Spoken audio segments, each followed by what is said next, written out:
नमस्कार साथियों की फैक्ट में आप सभी का स्वागत है। उम्मीद करता हूं कि आप सभी लोग बेहतर होंगे। सभी सनातनी और राष्ट्रवादी भाई बहनों से अपील रहेगी कि चैनल को सब्सक्राइब करिएगा, वीडियो को लाइक करिएगा और अधिक से अधिक लोगों तक शेयर कर दीजिएगा। सभी को सुबह की राम राम और सुप्रभात। राजनीति में कब कौन सा रंग देखने को मिल जाए ये कुछ कहा नहीं जा सकता। एक ऐसा ही रंग देखने को मिला बिहार की राजनीति में जब दिल्ली से चल करके राहुल गांधी बिहार पहुंचे। राहुल गांधी ने अपने कार्यकर्ताओं को संबोधित किया। संबोधित करते हुए उन्होंने कई सारी बातें कही, लेकिन एक बात जो कही राहुल गांधी ने, उसकी चर्चा बहुत हुई। राहुल गांधी ने कहा कि बिहार के अंदर हम लोग मतलब इंडिया गठबंधन, इंडिया अलायंस जो है वो मिलकर के चुनाव लड़ेगा और भारतीय जनता पार्टी को और आरएसएस को और नीतीश कुमार को हराएगा। हाल फिलहाल में आप लोगों ने देखा होगा तो इंडिया गठबंधन नाम की कोई चीज बची नहीं है।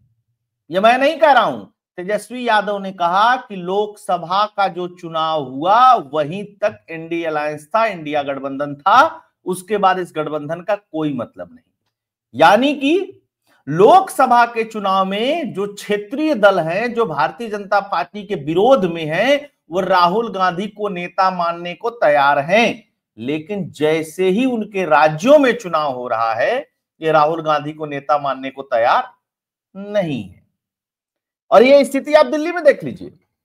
ये स्थिति आप खैर बंगाल में तो लोकसभा चुनाव में भी ममता बनर्जी ने राहुल गांधी को नेता नहीं माना और उनके साथ अलायंस करके चुनाव ही नहीं लड़ा। कब वैसे यही स्थिति उत्तर प्रदेश में बनती हुई दिखाई दे रही है।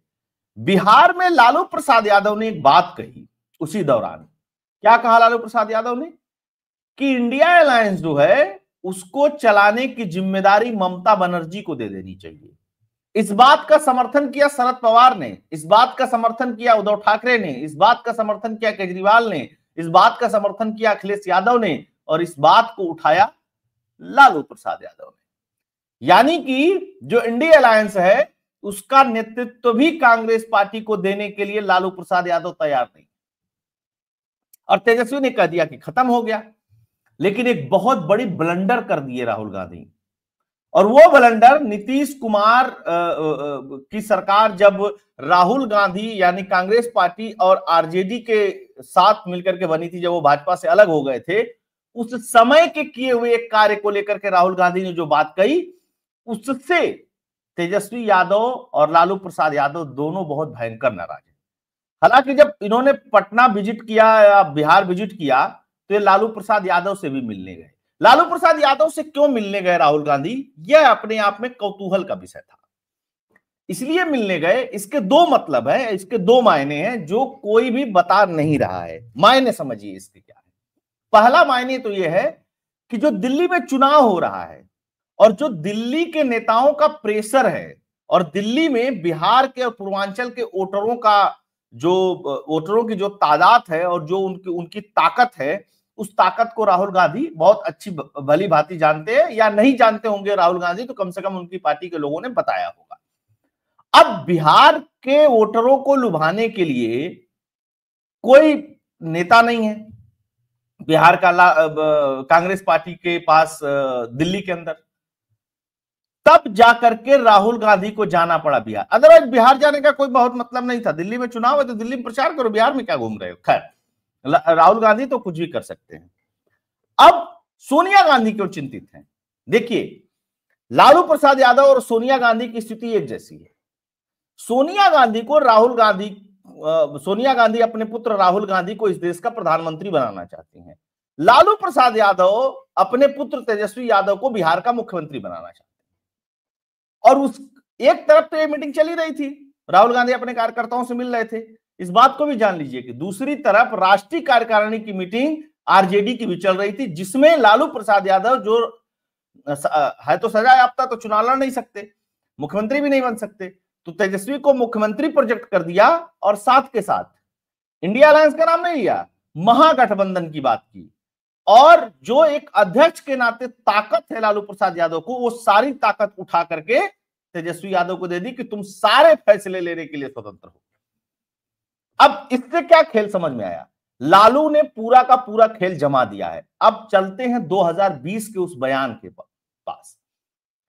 महागठबंधन बना बिहार में, चुनाव लड़ा गया, कांग्रेस ने जबरदस्ती सीटें ली लालू प्रसाद यादव की पार्टी से। कांग्रेस का जो प्रदर्शन रहा वो बहुत बद से बदतर रहा विधानसभा के चुनाव में, और हारने के बाद तेजस्वी यादव का बयान था कि अगर कांग्रेस पार्टी को हम लोग इतनी सीटें नहीं देते तो बिहार में हम सरकार बना लेते। कांग्रेस ने मेहनत नहीं की, इस वजह से हमारी बिहार के अंदर सरकार नहीं बनी। सेम सिचुएशन आज भी है। तेजस्वी यादव और लालू प्रसाद यादव, तेजस्वी यादव ठीक है बच्चा हो सकता है, लालू प्रसाद यादव को तो कम से कम बिहार की राजनीति में कोई बच्चा नहीं कहेगा। लालू का व्यक्तित्व तो कैसा है वो सबको पता है, वो तो सजा याफ्ता कह दी है, चारा घोटाला वाला। मैं उसकी बात नहीं कर रहा हूं, कुछ लोग गलतफहमी के भी शिकार हो जाते हैं, वो समझ जाते हैं कि मैं लालू की तारीफ कर रहा हूं, लेकिन राजनीति लालू को आती है, और इतनी तो आती है कि कम से कम राहुल गांधी के सामने बच्चे नहीं है लालू प्रसाद यादव।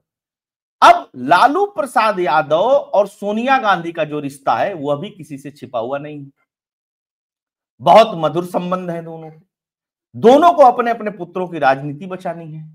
तो पुत्र की राजनीति कैसे बचेगी? अगर सोनिया गांधी ये कहती कि तेजस्वी यादव इस देश के प्रधानमंत्री बनेंगे तो ऐसा तो संभव नहीं था। तो लालू प्रसाद यादव से कैसे उम्मीद किया जा सकता है कि वो कांग्रेस पार्टी को मैक्सिमम सीट दे देंगे बिहार के अंदर, जबकि लालू ने एक खेल और किया है। क्या खेल किया है? जो कांग्रेस पार्टी के बड़े लीडर बिहार के अंदर जो भी हैं, जितने भी हैं, जो भी बचे हुए हैं, उन सबको बड़ा लॉलीपॉप दे रखा है। और बड़ा लॉलीपॉप दे रखा है तो जो संगठन बनना चाहिए बिहार के अंदर वो नहीं बन पा रहा है। दो और नेताओं को सोनिया गांधी ने प्रोजेक्ट करने की कोशिश की, राहुल गांधी के माध्यम से, प्रियंका गांधी के माध्यम से। एक नेता का नाम है पप्पू यादव, जिसने अपनी पार्टी का विलय कांग्रेस पार्टी में कर लिया। लेकिन पप्पू यादव को हराने के लिए तेजस्वी यादव खुद लोकसभा के चुनाव में वहां उतरे और वो सीट नहीं देने दी, वो कांग्रेस को ही नहीं देने दी। दूसरा नेता था कन्हैया कुमार, जिसको लालू प्रसाद यादव ने बिहार से चुनाव ही नहीं लड़ने दिया। राहुल गांधी ने वादा किया था, इसलिए दिल्ली से लाकर के उसको चुनाव लड़ाया गया। और आप देखिए दिल्ली का चुनाव चल रहा है और कन्हैया कुमार दिल्ली के चुनाव में कहीं दिखाई नहीं दे रहे। यही पप्पू यादव जो माई बाप बताता है राहुल गांधी को, प्रियंका गांधी को, सोनिया गांधी को, यह भी दिल्ली चुनाव में नहीं दिख रहा है। जबकि यही पप्पू यादव झारखंड चुनाव में दिखाई दे रहा था हेमंत सोरेन का प्रचार करते हुए उनकी पत्नी के साथ। तो इसीलिए कहता हूं कि राजनीति के कई सारे रंग हैं, लेकिन कहा क्या क्या और उसके मायने क्या क्या हुए और क्यों परेशान है, उस पर भी थोड़ा बात कर लेंगे। और एक और बड़ा ब्लंडर किया, राहुल गांधी एक संविधान लेकर के घूमते हैं, संविधान लेकर के घूमते हैं ना, बताते रहते हैं, लेकिन देखिए क्या कर रहे हैं। ऐलान तेजस्वी ने साधी चुप्पी। तुम इंडिया अलायंस कर रहे हो बिहार में जाकर के। कौन सा इंडिया अलायंस? जिसको तेजस्वी ने कह दिया कि वो खत्म है, वो लोकसभा चुनाव में था। कौन सा इंडिया अलायंस? केजरीवाल ने मानने से इनकार कर दिया। तुम लोग कुत्तों की तरह लड़ रहे हो दिल्ली के अंदर आज के डेट में। तो इंडिया अलायंस नाम की कोई चीज है नहीं एक्चुअली, अगर देखा जाए, कहा जाए तो। ये शुरू से ही नहीं था, अब भी नहीं है। खैर, राहुल गांधी ये बात क्यों कह रहे हैं आप सभी लोग समझ ही रहे हैं। इंडिया गठबंधन के साथ मिलकर हराएंगे बीजेपी आरएसएस को। बीजेपी का मुकाबला सिर्फ कांग्रेस पार्टी का कार्यकर्ता और उसकी विचारधारा कर सकती है। राहुल गांधी ने बिहार के आगामी विधानसभा चुनाव का जिक्र करते हुए कहा कि अगला चुनाव बिहार में है और यह एक क्रांतिकारी प्रदेश है। बदलाव की शुरुआत यहीं से होती है। दुनिया भर की चीजें, बदलाव की शुरुआत और इस गठबंधन की नींव बिहार के ही एक नेता नीतीश कुमार ने रखा था, और नीतीश कुमार ने ही जातिगत जनगणना बिहार में करवाई जब राहुल गांधी और तेजस्वी की साथ में सरकार थी। लेकिन ब्लंडर क्या किया राहुल गांधी ने आज? राहुल गांधी ने कहा कि बिहार के अंदर जो जातिगत जनगणना हुई है वो टोटल फर्जी है। समझिएगा, क्या है? टोटल फर्जी है। और तेजस्वी यादव हर जगह एक ही गाना गा रहे हैं कि बिहार में जातिगत जनगणना इसलिए हुई क्योंकि 17 महीने की जो हमारी सरकार थी उसकी ये इच्छा शक्ति थी। समझिएगा, और उस 17 महीने की सरकार में कांग्रेस भी शामिल थी। तो राहुल गांधी पप्पू है वो साबित कर देते हैं, लेकिन साथ के साथ जो क्षेत्रीय दल नैरेटिव बनाना चाहते हैं, जो इनके साथी हैं, ये उनके नैरेटिव को भी काट देते हैं। भाई तेजस्वी यादव क्या कह रहा है ये भी समझिएगा, दिखाता हूं आप लोगों को। तेजस्वी ने चुप्पी साध ली, इस पे कुछ नहीं बोला। परिवार से मुलाकात करके राहुल गांधी चले आए तेजस्वी तो 5 मिनट के लिए मिले थे। तेजस्वी यादव का ट्वीट क्या है? हमने 17 महीने के अल्प कार्यक्रम में देश में प्रथम बार बिहार में जातिगत जनगणना कराया, उसके आंकड़े प्रदर्शित कर दिए और आरक्षण का दायरा 75% बढ़ा दिया। ये किसका है? तेजस्वी यादव का ट्वीट है। तो तेजस्वी यादव और तुम सरकार में जातिगत जनगणना होती है नीतीश कुमार के नेतृत्व में, तब तुम एक बार भी नहीं कहते हो फर्जी है, लेकिन आज जाकर के तुम फर्जी कह रहे हो। चलो ठीक है, नीतीश पे निशाना साध दिया, फर्जी है, लेकिन सवाल तो तेजस्वी का है। तेजस्वी तो यही गाना गा करके नैरेटिव गढ़ने की कोशिश कर रहे हैं कि भैया जातिगत जनगणना हमारी वजह से हुई है, नीतीश की वजह से नहीं हुई है। अब बताइए, इस तरीके के नेता के भरोसे कौन क्षेत्रीय पार्टी अपना चुनाव लड़ना चाहेगी? और राहुल गांधी 2-4 बार ऐसे चले गए। अच्छा, राहुल गांधी के पास कुछ है नहीं, संविधान है, जातिगत जनगणना है, अडानी है, अंबानी है, इसके अलावा इसके आगे कुछ है नहीं। ये करते करते पट्टा हरियाणा में निपट गया, ये करते करते जम्मू कश्मीर में निपट गया, यही करते करते महाराष्ट्र में निपट गया, और यही करेगा तो बिहार में भी निपटने से कोई रोक सकता नहीं है। अच्छा, आगे और देखते हैं। राहुल गांधी ने बिहार में हुई जातिगत जनगणना को फर्जी बताया, बोला यह लोगों को बेवकूफ बनाने वाला है। मतलब तेजस्वी यादव इस जातिगत जनगणना को लेकर के बिहार में जितनी बातें कर रहे हैं वो बेवकूफ बना रहे हैं, और तुम खुद ही, मतलब कांग्रेस पार्टी खुद ही उस सरकार में शामिल थी, तब उसको समझ में नहीं आया। अब राहुल गांधी को समझ में आ रहा है कि ये बेवकूफ बनाने वाली चीजें, दोनों नहीं चलेगी। तीसरी बात एक और उठ रही है, राहुल गांधी के अंदर अगर ताकत है, हिम्मत है, तो राहुल गांधी कर्नाटक के अंदर जातिगत जनगणना के डाटा को क्यों नहीं रिलीज कर दे रहे हैं? राहुल गांधी कर्नाटक के अंदर जातिगत जनगणना जो हो चुकी है उसके डेटा को रिलीज करने की हिम्मत नहीं कर पा रहे हैं, लेकिन बिहार में जहां जातिगत जनगणना के डेटा को रिलीज कर दिया गया है वहां पे जाकर के बता रहे हैं कि फर्जी। तो तुम ओरिजिनल वाला कैसे करोगे भाई, ये भी तो बता दो। उसका जवाब राहुल गांधी के पास नहीं है। एक बात और ध्यान रखिएगा, लोकसभा के मुद्दे और राज्य और विधानसभा के मुद्दे, राज्य में जो सरकार चुनी जाती है उसके मुद्दे एकदम भिन्न होते हैं, लेकिन राहुल गांधी के पास सारा मुद्दा यही है। बिहार में जातिगत जनगणना वाला कार्ड चल नहीं सकता राहुल गांधी के बयान के हिसाब से, क्योंकि वहां हो चुकी है, डेटा रिलीज हो चुका है, तो कह रहे हैं ये फर्जी है। अच्छा, थोड़ा और देखते हैं। ये देखिए, मतलब इनके परिवार और एकदम मिलता उलता रहता है, और वो तो जब गठबंधनवा बन रहा था उस समय का था सब, जब सरकार और कार बनी थी इन लोगों की, तो एक में नीतीश चाचा भी दिखाई दे रहे हैं, और लालू सोनिया पूरा सब परिवार, इन लोगों का बहुत अच्छा हिसाब किताब है। अब सोनिया गांधी इसका हवाला देकर के लालू प्रसाद यादव को मनाने की कोशिश कर रही है कि भैया बिहार में हमको अधिक सीटें मिले चुनाव लड़ने के लिए। लालू प्रसाद यादव की पार्टी और तेजस्वी यादव जो उसके समय सारे चीजों के कर्ता धर्ता हैं, वो साफ साफ कह चुके हैं कि हम डिसाइड करेंगे कि कांग्रेस कितनी सीटों पे चुनाव लड़ेगी। कांग्रेस को अगर डिसाइड करना है तो फिर हम गठबंधन में नहीं रहेंगे। और साफ साफ एक दो बात और कह दिया है तेजस्वी यादव ने, लालू प्रसाद यादव के माध्यम से सोनिया गांधी तक पहुंचा दिया है कि पप्पू यादव और कन्हैया कुमार अगर बिहार की पॉलिटिक्स में एक्टिव होंगे तो आप मान लीजिए गठबंधन नहीं चलेगा है। लोकसभा में आपकी मर्जी चलेगी, लेकिन विधानसभा में हमारी मर्जी चलेगी।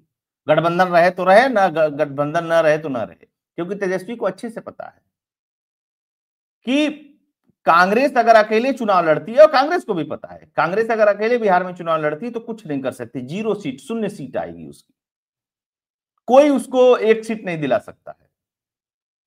और साथ न लड़ने की वजह से कांग्रेस का मैक्सिमम वोट जो है वो आरजेडी की तरफ चलाएगा, खासकर मुस्लिमों का वोट जो है वो आरजेडी को मिल जाएगा। तो आरजेडी क्यों लड़ाएगी अधिक सीटों पे? देखिए, पॉलिटिक्स तो एक गेम है ना, और इस गेम में तो सब जो जहां मजबूत होता है वो चाहता है कि हम मैक्सिमम सीटों पे लड़ें, जो कमजोर होता है। अब जैसे दिल्ली का उदाहरण ले लीजिए, दिल्ली में 1 सीट पे जेडीयू लड़ रही है, 1 सीट पे एलजेपी लड़ रही है, क्योंकि उसको पता है कि इससे अधिक हमको दिल्ली में मिलने वाला नहीं है, और इससे अधिक हमारी ताकत भी नहीं है। लेकिन केजरीवाल क्यों अकेले लड़ रहा है?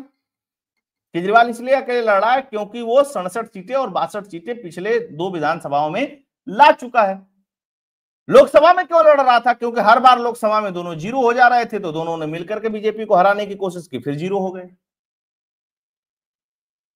तो राजनीति में जो लोग दिन भर बैठ करके संविधान और ये आरक्षण और फलाना हो जाएगा, जातिगत जनगणना हो जाएगी, देश बदल जाएगा, ऐसे हो जाएगा, वैसे हो जाएगा, इसने उसकी सीट खाली, इसने उसकी सीट खाली, इन सब चीजों का कोई मतलब नहीं। दोनों नेता लालू प्रसाद यादव और सोनिया गांधी अपने अपने पुत्र की राजनीति बचाना चाहते हैं, और उस राजनीति को बचाने के लिए गठबंधन बचे या ना बचे इसका कोई सरोकार नहीं है। आप सोचिए कि कोई नेता कैसे इतना बड़ा बड़ा ब्लंडर कर सकता है कि जातिगत जनगणना को फर्जी कर। आप तेजस्वी क्या लेकर के बात करेंगे अगर इंडिया अलायंस बनेगा? पत्रकार तो माइक लगा के पूछ लेंगे, भैया तुम्हारे नेता तो जो कह रहे हैं कि फर्जी है, और तुम ट्वीट पे ट्वीट झोंके पड़े हो कि हमारी वजह से हुआ है। तो ये है बिहार की पॉलिटिक्स, और बिहार की पॉलिटिक्स में आनंद आएगा। एक चीज मैंने आप लोगों को दावे के साथ कहा था कि नीतीश कुमार नहीं पलटेंगे। सारा जितना लेफ्ट लिबरल कबाल वामपंथी मीडिया था, बानखेड़े सानखेड़े जितना अंजुम पंजुम थे, रोज वीडियो बनाते थे, नीतीश पलट गए, नीतीश पलट गए, दही चूड़ा खा लिया, पलट गए, लालू से मीटिंग हो गई, इससे मीटिंग हो गई, शाह ने कर दिया, मोदी ने कर दिया। कुछ हुआ? कुछ नहीं हुआ, क्योंकि नीतीश और नीतीश के लोगों को बहुत अच्छी तरीके से पता है कि किस तरीके से बिहार में जीतना है। आप सभी लोग जुड़े, सभी लोगों से आग्रह रहेगा कि अगर वीडियो कंटेंट एनालिसिस आपको पसंद आता है तो चैनल के लिए डोनेट और कंट्रीब्यूट भी करते रहिएगा। उसके लिए फोन पे और पेटीएम का नंबर स्क्रीन पे दिया हुआ है। आप सभी जुड़े, बहुत बहुत धन्यवाद। वीडियो को शेयर कर दीजिएगा। जय हिंद, जय श्री राम।